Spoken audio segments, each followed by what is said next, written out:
Sorry for the delay, Mr. President. Sometimes these gadgets are for the young ones, not for people like me. For me, you give me those old equipment like pen and paper, like this, then I write. That way I function so well. But anything to do with these gadgets, I get lost. And you know, my helper has gone back to school. I'm introducing our PAG, the new Rotarian. A PAG means First Assistant Governor. And we are lucky that he was an assistant governor in our club. And members can attest that we enjoyed his time with us. So I go directly into his profile. A Chevening scholar, he holds a Bachelor of Laws LLB degree from the University of Nairobi, as well as a master's degree in law, LLM, in corporate and commercial law from the University College of London, UCL. He has undertaken postgraduate LLM studies in air and space law in McGill University in Canada. Mr. President, please ask people to mute themselves or else we won't get this very powerful profile. Yes, let's all mute ourselves if you're not speaking. I can see. Thank you, Mr. President. He is an advocate of the High Court of Kenya, a certified secretary, an associate member of the Chartered Institute of Arbitrators, and a governance auditor. Kuria Waithaka has extensive legal, compliance, company secretarial, corporate governance, and regulatory experience obtained in both private and public sectors, including Kenya Airways, Citibank, Kenya Civil Aviation Authority, and EABL, that is East African Breweries Limited. He is currently the company secretary and chief legal officer of the Nairobi Securities Exchange, PLC. As a Rotarian in the current Rotary year, he is the cluster leader for Cluster B in the district, providing support to about 25 clubs through the respective assistant governors. In the past 2 Rotary years, he has been an assistant governor in various Nairobi-based clubs, including our club. He is a past president of the Rotary Club of Muthaiga. In the coming year, he is going to be taking the role of country chair in Kenya. He is also engaged in a number of professional and community service initiatives, including having leadership roles in governance organs in the National Civil Aviation Administrative Review Tribunal. Also the Institute of Certified Investment and Financial Analysts, and the St. John's Ambulance and Nature Kenya. His hobbies and interests include cycling, guitar, bird watching, among others. This is his current CV, but we are lacking how many children, married to who, and where he is at life now. Welcome our PAG Kuria Waithaka. Thank you very much. Thank you very much, Madam IPP. You really get me laughing even from the get-go. Thank you very much for that, for reading that out. I really must try and shorten that. I've tried. I'll keep on trying to shorten it. No. We have time. Don't shorten anything. We listen. We enjoy it. We love it. Thank you very much. And thank you, Mr. President, and also distinguished members of Rotary Club of Nairobi Gigiri, and friends of Rotary who are present on this call. Generally, good evening. I didn't know there was a dress code. I would also have come with, I would have been bundled up as well, like PE Jeff and PP as well. I'm in the office, so I think I'll start keeping. You didn't get the memo. I'll get a closet just for warm clothing when I'm attending your meetings.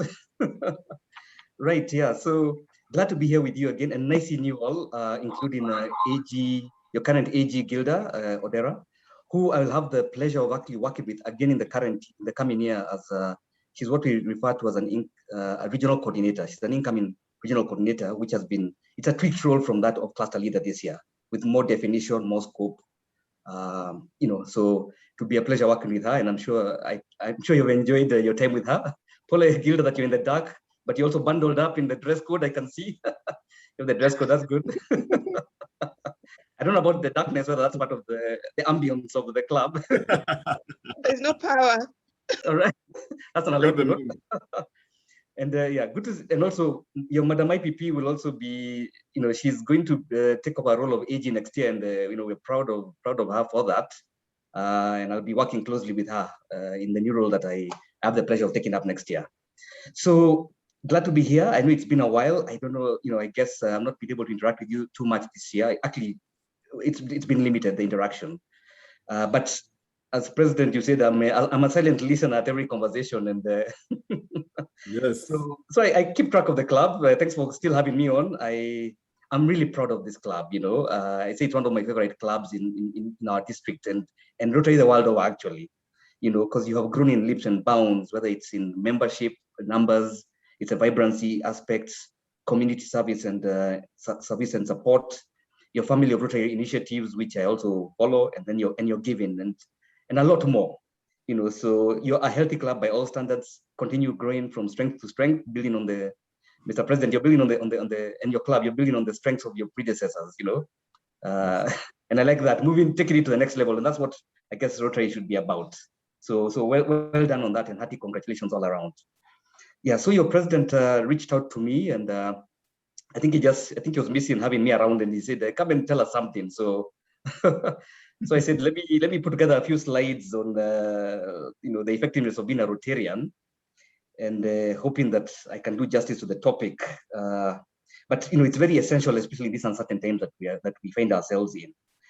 And so I'll be sharing my screen soon, but some of the content may be familiar to yourselves. Some of you may have seen it, may have had it before, but it also entails a lot of going back to the basics. For those who are new to Rotary or are not Rotarians, I think it will also provide a good platform for you to sort of start building on knowledge of Rotary. And for those who are new, to deepen and enrich your experience. So I hope there'll be something for everyone. Mr. President, you give me 20 minutes. I've already taken up 3 just or 5 in this opening. No, we have a lot of time, actually. Sorry about that, sorry. we have quite a bit of time. Right. Okay. Yeah. So allow me to share screen, and I hope it will not be death by PowerPoint, but we'll try and go through it as effectively as we can. Let me just share the screen.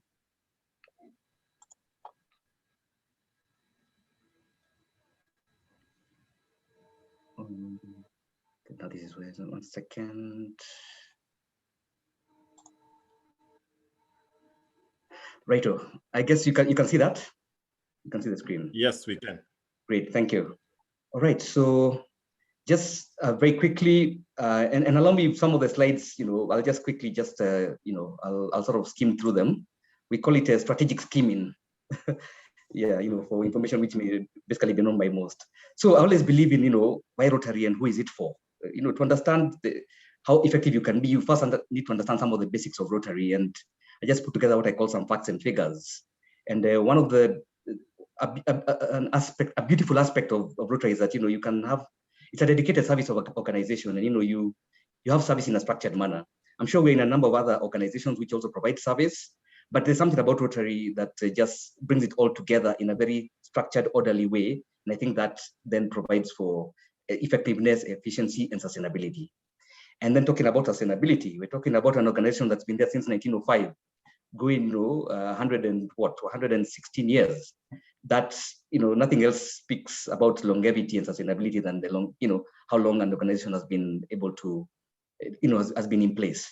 It's a network of over 35,000 clubs. This number sometimes changes. Sometimes you find it at 33,000 depending on which source you're looking at, but I know the clubs are growing at a fast rate. If only the same could be the same of the membership, which for a long time has been at 1.2. You always hear it's a magic number. Ever since I joined Rotary, this has been a number I've seen. And I think there's a year 21.3, but then it came down to 1.2. So there's a bit of a revolving door aspect here, and I guess I would love to see us move the needle. You know, we need to move away from that 1.2, no longer magic number. It probably was an exciting number many years ago, but not anymore. You know, and we're talking about a world of 7 billion people. This is but a fraction. But I like the beauty of this 1.2. I call them ordinary people doing extraordinary things. So that's how I prefer to look at it, even as we grow membership. It's connected to one of the world's largest foundations, the Rotary Foundation, which has spent in excess of $4 billion. You know, it's globally, it's one of the largest foundations, you know, so, and doing impactful, life-changing, sustainable projects. And in Rotary, we have now 7 areas of focus. The environment became the latest as at last year. There's on the side there, there's a pictorial of the 7 areas. And yeah, so environment has been in the pipeline for the last 3 or so years. I remember the Rotary International President in 2017, 2018, Ian Raisley, already put that as one of the citation areas, you know, the environment and tree planting. And that's when the whole hype then began. And I guess now this has now gone to another level where, and I'm glad it's now been adopted and regularized or formalized in the Rotary protocols and literature. Then with Rotary, the scale of projects that can be done, and especially through global grants, you know, you can do big stuff out there that's very impactful. Not to mean that there's any challenge with the smaller stuff, so to speak, or the smaller projects, because every effort counts as long as you're impacting somebody's life positively. And then, as you may be aware, Rotary is a champion of polio eradication. And last year we kicked out the wild polio virus out of Africa. You know, there's an end polio campaign that's been in Rotary. You know, it's been Rotary since I think it's from 1985, and we continue just to excel in that regard and just trying to eradicate polio. It's a pity we don't get as much credit. Sometimes you find the other organizations like the WHO, and sorry to anyone who's part of that, come and take the credit for that kind of thing. But really, at the end of the day, it's Rotary. But again, we're not about blowing our trumpet in as much as we are about visibility. Anyway, so why wouldn't you want to be part of that? It's for you. Then, so what's the essence of being a Rotarian? And this is just a couple of points that and even based out of experience. Commitment. You'll hear a lot that Rotary is for busy people. And I know people wonder, so what does that mean? It means that there has to be, the fact remains in life, just like anything else, you need to be intentional and deliberate and make time for it and prioritize. In fact, it's all about scheduling your priorities, as management guru Steve Covey, says. If it is important, you will make time for it. So I think it's very important that the aspect of commitment is something that's ingrained in any Rotarian for them to be effective. And you'll make time for it. You will make time. You give of yourself, time-wise, resource-wise, mentally, intellectually, and in other ways. So the issue of commitment is very, very critical. And then there's an acronym that's used a lot in Rotary as well, which is PAP, which stands for Payment, Pay, Attend, Participate. And these are 3 essentials which are not mutually exclusive. They must all be done together. What's the payment part? It's about paying dues, because how else are we going to sustain our clubs and the country office and the district? It's through dues which are able to then help in managing the activities and also the administrative aspects. Attendance, their meetings, the fellowships that are held every week. Their visits, project visits, their Rotary events and activities, country events. So there's that part of attendance, which is an essential part of being a Rotarian. And then participating. And this can be in various ways. You can give of yourself. As I said, you can give of your time. Time is a precious commodity. And if you give it, especially in the Rotary circles, that's one way that you're participating. You give of your resources, and this can be mental, financial, your expertise, your networks, your opening up opportunities for service to take place, and even open opportunities for other Rotarians, whether in the business space or in community space or even in any other spheres of life. So we must do the PAP. We must pay. And I know there's a lot of focus on that. And I know this year it's been a bit tricky because of COVID, but at the end of the day, you see life still has to go on. Maybe reduce a bit, maybe in terms of the payment, or bring about softer terms of payment, but I guess that's still an important aspect. Attend and participate. And take up leadership in whatever way, whether it's committees, on the board, that's one way of participating, lead initiatives, like in your club, if there's a tree planting that's happening or a visit to a home or something, just lead that initiative. That's part of the aspect of participating. And when all is said and done, do not be what we call a rhino. Again, I know many of you have had that, a Rotarian in name only. There are those who will be on the Rotary register, and they may do one of these three, maybe not all three, maybe one or something like that. And but that's about it, and they're happy to say, yes, I'm a Rotarian, but there's nothing more to it. But so to be effective, you must have all this, the whole PAP in place, and don't be a rhino. So what's the unlimited nature of Rotary? And almost in a sense, what does, I know we may have people who say, what can Rotary give to me or do for me? And I always say, no, ask not what Rotary can do for you, but what you can do for Rotary. But in the process, there's also, it gives back to you. How does this happen? In terms of leadership, a critical one. I always say that Rotary is leadership training for free, what we call OJT, on the job training. And I'm sure those of you who are in leadership positions, you can tell, you've gone through this, especially those who have done presidency. Yes, it's another space that you're taken into that refines your character, and it hones you and makes you, in a sense, a better person.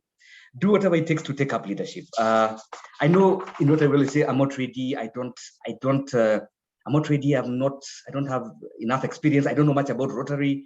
But truth be told, unless you get in with the both feet in, you'll never really know what it's about. To give you an example of my situation, within a year of joining Rotary, I was asked to be the club secretary, and I said that's okay. And I'm glad I did, because that gave me a sort of view of the club. You have a sort of bird's eye view. Next thing, I knew that I was being requested to be president, more or less within a year of leaving secretaryship. And I was basically 2 years in just about going on 3 years in Rotary. And I could easily have said, I don't understand certain things. I'm not ready. I don't know what it means. There are those who are more experienced. But I said, you know what? There's no time like the present, and there must be a reason why somebody thought they could approach me to do this. And I took it up, and truth be told, it had its challenges, but I always say that I came out a better person. I say that sometimes leadership, especially in voluntary organizations, can make you either come out bitter or better. But it's actually up to you and your mindset in terms of how you want to come out of it. Not to mean that they will not be a refiner's fire, as I call it. Yeah, but it's all in the spirit of making you a better person. What does that leadership help you with? It helps you hone skills, and Rotary does as well. What kind of skills? Public speaking skills.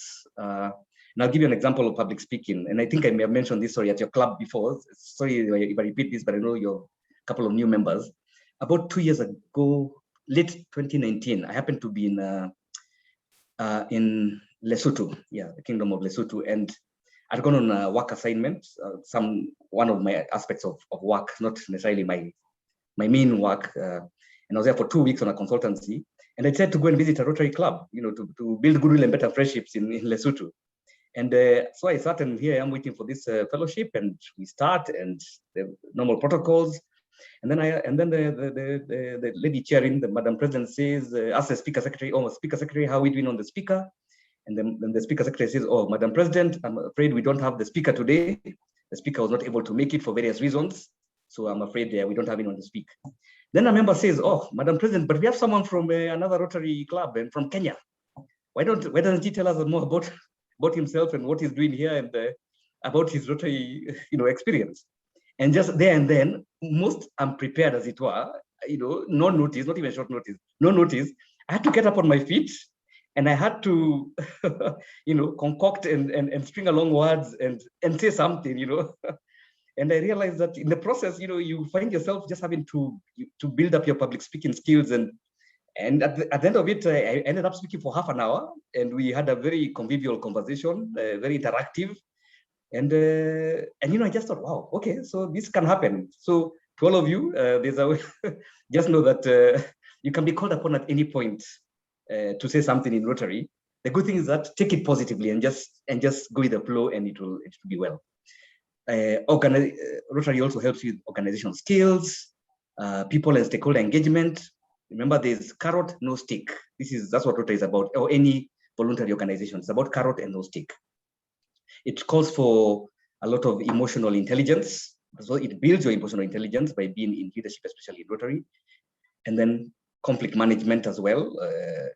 Rotary helps you with that. And then there's also the mentorship aspect, which you can get, especially with those who are coming after us in whatever aspect, whether it's in the Rotary space or anyone who's taken over a position from you or that kind of thing. So it gives you opportunity for that. And then Rotary broadens your knowledge horizons. We get insightful guest speakers in Rotary clubs or various disciplines and walks of life. There's a lot you can learn again for free. You'd probably pay top dollar for some of those speakers, in other respects. Then networks. Rotary opens networks. In what way? It gives you opportunities, contacts, new friendships. But I'm always quick to caution: do not join Rotary for this reason, because you'll then find that you will not stay. Because this should be a byproduct of Rotary, of you joining. It's something that comes as a by the way, and I can see that in your club. I sense already, there's a camaraderie that's already formed, and I'm sure as a result of that, maybe other opportunities come people's way, So these networks are very are critical, but I said they come as you go along in the Rotary journey. Then the power of the pin, and I hope you're all wearing yours. Imagine I wore a jacket today, which I got 2 or so pins, and I wore one yesterday because I was in another forum, and I forgot to put it on today. So. But the power of the pin, this pin, it's amazing. Sorry, there's an alarm ringing somewhere in the back. It gives you access to the Rotary community, and you should wear it with pride and ascribe to what it represents. And, a couple of instances. It's a time I was attending a meeting in Switzerland, and I came up and, happened to be wearing my lapel pin, and there's a gentleman who is a Rotarian in Switzerland, and we got talking, and that almost opened up an opportunity for a project just because, and even we hung out together just because of that. Just because of the pin, and we just connected. So he knows once I see the pin on you, I know that you are kosher as an individual, and you've been in a sense vetted in the Rotary space, and that means you must be a good person. So it's important that we wear this with pride. In Lagos as well, about 2 or 3 years ago, I happened to meet somebody fairly senior in a hotel lobby, and again, just he noticed my lapel pin, and he came over and said hi, and he said, "Oh, we must get together. When you come next to Lagos, we'll take you, we'll do this with you." Just a pity he was going off, I think, on some campaigns, some presidential campaigns, but and there's a lot of that. And I know even of instances where business opportunities come people's way just because of the lapel pin. I know somebody who started a business venture, and they needed some access to certain services. And so a fellow Rotarian saw the pin and said, "Oh, you're a Rotarian," and they started talking, and this person told them about their need, and before long, within a week, they had connected and they had a business relationship going. So Rotary connects the world. That lapel, the pin, is something that we must wear with pride, but guard it jealously and be the part. Play out the 4-way test by virtue of wearing that pin. So what are the enablers of effectiveness in Rotary? One is unity of purpose. I say, the Ubuntu say, oneness of I am because we are, we are one. It's important that we pull together in the same direction. I do appreciate that we have diverse thoughts, diverse opinions, but to make Rotary work, more often than not, we have to pull in the same direction. You do appreciate, not everyone will always agree with you, but I think as long as you have a majority who are of a similar mind to do good or to progress, then by all means, go ahead with that. And I'm not advocating for groupthink, because groupthink is also a dangerous thing, which they say, when somebody says, a strong person or a strong leader says, we're going this way, and everyone says, yes, yes, yes, become yes people, then again, that can be a bit dangerous. It's, call out, you can call out someone once in a while in a diplomatic way, but ideally we should all have unity of purpose. Then there's the power of partnership. Rotary provides what we call the economies of scale.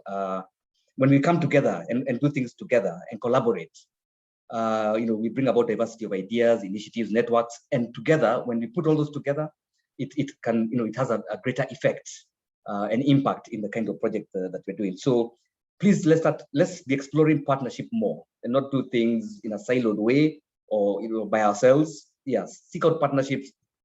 You're bigger, you're better. And then it's about time we start thinking beyond borders. I think for too long, because I said Rotary is boundaryless. I think for too long we have been waiting for support from what we call the northern part of Rotary, maybe call it that. There's a north-south dynamic in Rotary, and for a long time it's been funding and support coming from the north to the south, which of course is emerging markets, or emerging countries like or continent like Africa. I think it's about time now. We also start giving support, and I think one of the ways that this was happened in this Rotary year is when there's a Lebanon initiative. Once they had recall the explosion they had in Beirut, and they reached out to various Rotary clubs across the world, and District 9212, our district in our country, participated and were able to contribute to them, towards alleviating the effects of what they had gone through. So it's about time we did more of that. It's not just to always wait to be financed, because we also have capacity internally. In as much we need to move out of that mentality of we're the ones who always need the support. We need people to bring projects to us. Let's also take things outside, and also work with others in the region, the District 9210, or the districts around us. Let's also do something with them, because Rotary is boundaryless. Then there's celebrating success, however small. And I said, as much as we go for big projects and big projects, grants projects which have a lot of impact, but even the small ones will impact somebody. I always say, even though you put a smile on a child's face, that is a success, and we should celebrate it. Yeah, every bit counts. Then let's make service a habit. This part of being effective as a Rotarian. We make service a habit or a muscle. What they say, you exercise it, you practice it, whether it's 21 days or whatever, and it sticks. Let's make that, I think in my view, service is actually innate, but it's latent, and we need to bring it out and actually, exercise it. And then I say own the space as a Rotarian. It's actually yours. Own Rotary like the same way you would any other aspects of your life, of your family life or your business life. Take Rotary the same way. Let it not necessarily be at the same level, but not too far from that. The same gusto with which you apply to other things like your business or your work or other aspects of your life. Do the same for Rotary, because it's a critical thing, and you're making a difference. So own that space. And then expand your mental horizons, and always say, think, what do they say, big, hairy, audacious goals in Rotary and every aspect of our lives. But let's also do that in Rotary. Just think of what could be, and get innovative and see how can we help in certain aspects which maybe nobody else has thought of. We start thinking of things, how we can improve others' lives by innovation, creativity, and stepping out of our comfort zones and doing things that we have not done before. So I'm a big believer in that, and I think it's time we also got there, and nothing wrong with doing the same thing that we have always done, but let's see whether we can expand our mental horizons. I've got, I think, 2 more slides to go. So what are the ingredients for unlimited success as a Rotarian? Probably very obvious things, perhaps, and actually some of the things I talked about. We need to be service-hearted, where we, it's innate in us, let's cultivate it. Intentionality, let's be deliberate about engaging, let's be deliberate about serving. As I said, if it's a priority, you will schedule it. And then there's a need for consistency. This is it's not a sprint of, you sprint, you stop, or touch and go. This is a marathon, just like, this should be a lifelong experience, because service should be one of those fulfilling things that you do even as a legacy, in quotes, a legacy project, in your life. So let's to be effective, let's be consistent, and it's a marathon, a life's journey. And then mindfulness, let's be present in body, mind, and spirit, and be available, be present, and that way you're gonna enjoy your Rotary experience. I talked about the aspect of emotional intelligence when I was talking about leadership, and where they say there's a carrot and no stick. So you need, what does this do? It helps you in terms of improving your aspects, your elements of influence, of persuasion, of urging, because there are really no sanctions that you can actually use to get people to do things. And again, this grows you and makes you a better person. And then critically, let's be authentic. Let's be real. It's not a show. It's not a competition. And that's one of the things, I see a lot of this happening, I guess, okay, let me not say a lot, but I see it happening from time to time where you see clubs are competing. There's healthy competition, but sometimes it can get unhealthy, and it's about maybe just doing it for show. We need to be authentic. You don't need to be recognized. You don't need to be visible per se. Just do it as long as on ground, the results are there. You can talk about it, yes, but not tooting your horn about it. I'm not so much for it being deemed to be like a show. So let's be authentic as we give of ourselves in service. So as we conclude, how do we enjoy our Rotary experience? I say it's now. You start now. Carpe diem, as they say. Seize the day. Get engaged and serve now. Again, as we're working hard in Rotary, we also need to infuse it with fun. And Rotary is supposed to be fun. How do you do this? Organize social get-togethers. Whose place? IPP. I think I still remember only the time when we were at your place. Sometime that was a lovely evening. I still cherish times like that, because it's only in times like that you get to know each other, you get to bond, and therefore it will lead to greater membership engagement, and then you have more impactful service. So please keep up that. I know we're in uncertain and interesting times right now, where we are engaging virtually largely because of the pandemic. Nothing stops us still, but we need to keep that spark alive of the humanity of it all. So have fun, in whatever way that you can. And then the welfare aspect in Rotary, where we support each other through life's crests and troughs, their ups and downs. Maya Angelou's quote there, which is often talked about, and it's about how you make people feel. They just need to know that you are there for them.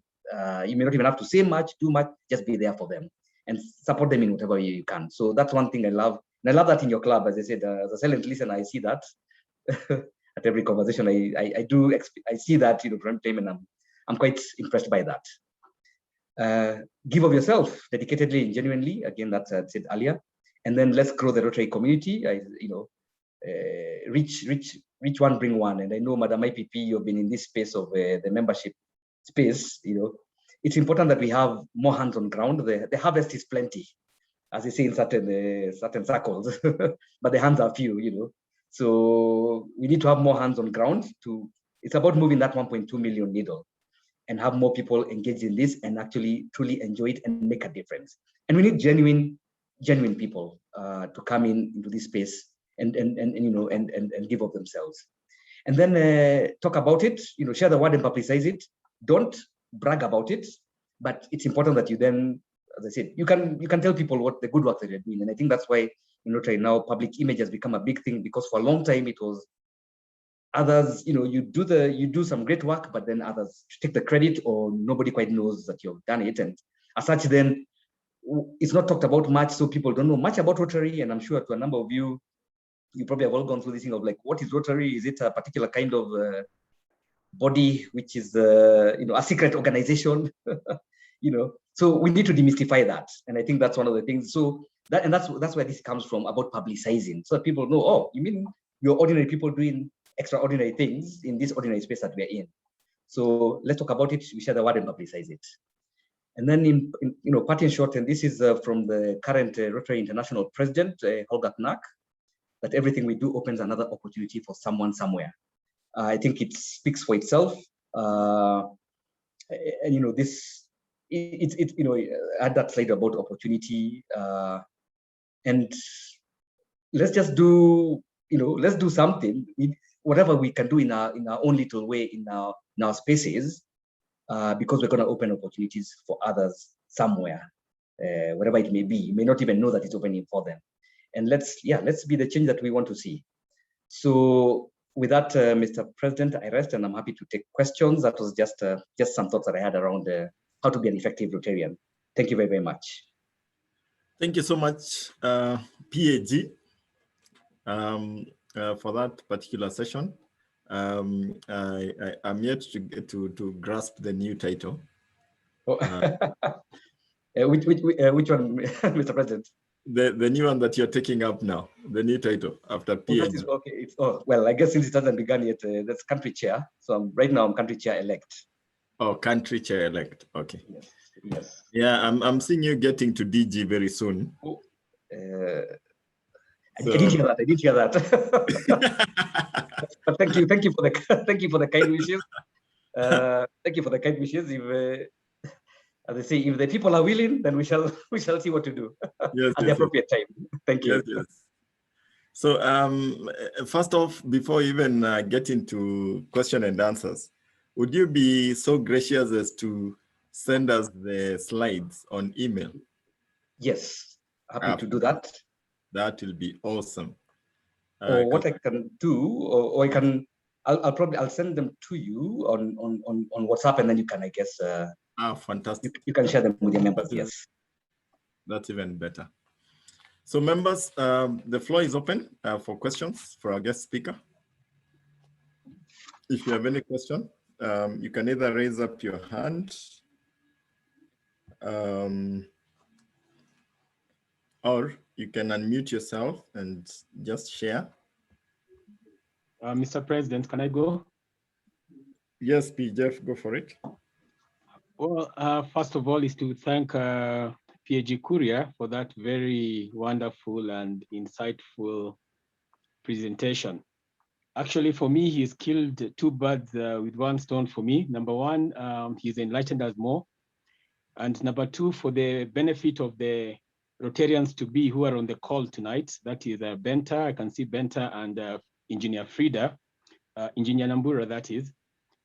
Today marks your first lesson in our induction training.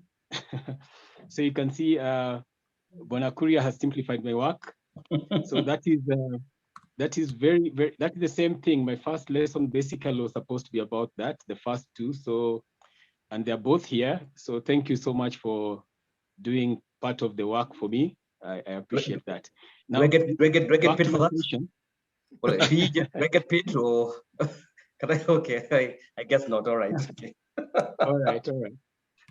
Then we've had a lot and you've learned a lot, and mostly it was the positive side. I just want to ask you, what has been your most challenging moment as a Rotarian in your journey as a Rotarian, either in an elective position or just as an ordinary member? Right. Yeah. Thanks for that. Madam, sorry, Mr. President, I can take them as they come. Eh? Yes, that's okay. Right. Yeah. Thanks, P. Jeff. I think it's without. And I guess when I was president, especially, I must admit I enjoyed my experience because remember I said you can either come out bitter or better, and it's about your mindset as to which one you shall adopt. So what happens is that you have you should have the best well laid out plans. You may have some people who you have in your team, maybe they're in your board, or you're given them a particular task. They may not take it up. They may fail to deliver on it, or they did in some instances, and then you find yourself having to pick up the pieces, or trying to salvage the situation before it gets too bad. So that I think just it brought out that aspect of like, okay, so this is what the service space is about, and voluntary organizations where it's carrot and no stick, as I've mentioned before, so that you need to use influence, you need to urge, you need to cajole, you need to almost, I try not to use the word beg, but sometimes maybe even have to beg for people to get to do stuff for you. And I think that, I must admit, was disconcerting and it was disheartening, because you imagine that we're in all this together. And that's why I put that in my presentation about the PAP of, just everyone do your part, play your part. We're in this together. And just because one is a president or a club official or a club leader or a district leader, it's supposed to be about servant leadership, but we're in this together. It's just that there needs to be somebody in some form of leadership position to guide the others on how to go. So that I have to admit was probably probably one of the more difficult aspects, because it keeps you up at night, especially when you know that you have a major assignment or project coming up and somebody is not attending to it. And you see, as opposed to a workplace or a business where there are sanctions, here there are none. So, but I said I choose to enjoy the experience and come out better, not bitter. So that's what comes to mind. That's top of mind. That's what comes to the fore. But again, another thing, I said I always try and turn everything. Not that life is always positive. I try to turn things around, you see, then it makes you become agile and adapt to situations. So when things are not going your way, well, you may get upset, you may rant, maybe you may confide in somebody, but you see it still has to get done. So if you have to then back on all your energies or muster up all your energies and skills and networks to get something done, then you do it and you find yourself becoming a better person. So that's a big one. Another one, although not maybe so much to do with not so much, it's something I've seen, especially in some of the positions of leadership positions I've held, is lack of authenticity and people then using Rotary for personal gain, whether political, like I'm aware at present we actually have there's a club, and I'm sure Madam IPP, you may have come across that. There's a club which I think is just about a year old or something, or 2 years, and there's the charter president is a political aspirant, and he's using the club and the club projects to to sort of build up their profile. And I'm sort of thinking that's really, it's so disconcerting, so disheartening that they could do that, And so there's that aspect of those some folks who are coming into Rotary, but their motives are not they're not kosher, and that really disappoints me. So I think we need to strengthen the vetting process. And sorry, I know we do have a number of potential members here with us, but it's important, and that's why I gave all those points about what are the ingredients for success to be an effective Rotarian: of authenticity, and deliberateness, and mindfulness, and that kind of thing. So that breaks my heart when I see people using Rotary for their own private needs, or maybe embezzling funds, or using especially grant monies. And it has happened, and there have been a number of instances where the district has had to come in and sort of try and salvage the day. So that really saddens me. Yeah. Thank you. Okay, thank you, sir, for that answer. Any other question? Anybody with a question for our PAG? As members put their questions together, maybe I can ask one. I've just had your CV, and I'm shocked because normally people with such a CV make sure they hit you over the head with it. And how do you remain so grounded and so real, And it's actually quite refreshing because when people with such a CV are untouchable usually. So how do you do it? What? Well, I was about to first tease and say, who says that I'm not like that?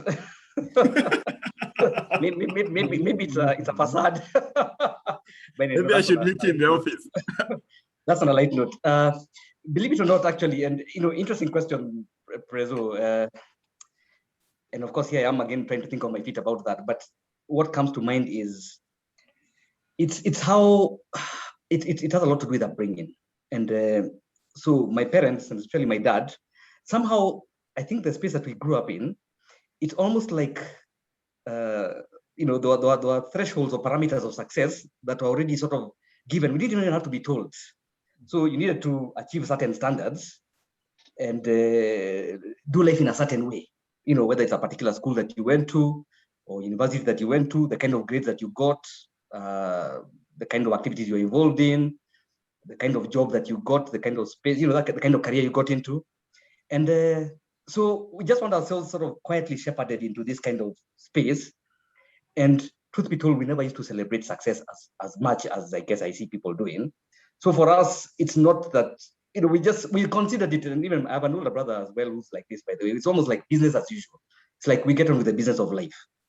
In fact, my wife is the one, her background is such that they would celebrate anything and everything, So, because we found a clash there at the scene, that's, to my mind, I'm thinking that's not a very big thing to celebrate. We really have to. But why anything and everything must be celebrated? So, I guess it's what they say, it's about your family, the rituals and routines of your families of origin. And somehow, for us, we're just, somehow the way we're shepherded is just that certain things are to be achieved. And you do it, life goes on. I remember when I was admitted as an advocate of the High Court of Kenya, which is a very big event, and I'm sure you see it in the papers, people with wigs and, those strange looking wigs and gowns and everything. And, they make a whole, show and tell about it. I remember the day I was admitted. That evening, I met a friend for coffee, and then I went home. Nobody was even, congratulations, whatever. And so to me, it's like that became normal. So I think, in a sense, that's the kind of thing that was by default ingrained in us. That do your best in whatever space you're in, try and achieve success. You don't necessarily toot your horn, don't have to blow your, you don't have to talk about it. I guess if it speaks for itself, so be it. The downside of that is that I've been in organizations. There's one major multinational. It was read out in my profile, where on the other hand they're saying, "Kuria, we can't feel you." That's corporate speak. We don't feel you. And I'm saying, it's just not my nature. I'm not, because it's about toot your horn, say I did, I was, and so that they say, now that's the one that we need to promote to the next level. That's not, it's not in my DNA, at least, as has been shaped over the years. So I then realized that was not that kind of organization was not the place where I found myself to be a square egg in a round hole, and I had to make a move from there. So I like being in a place where I just do my best and do what is get on with it, do what needs to be done, and make every moment. So that's my short, long answer to that. Thank you so much. Thank you for the kind words. Thank you for the kind words. Okay. Members, any question? Mary, please mute yourself. There's some background noise on your phone. Rotarian Mary, please mute yourself. Or if you want to ask a question, you can go for it.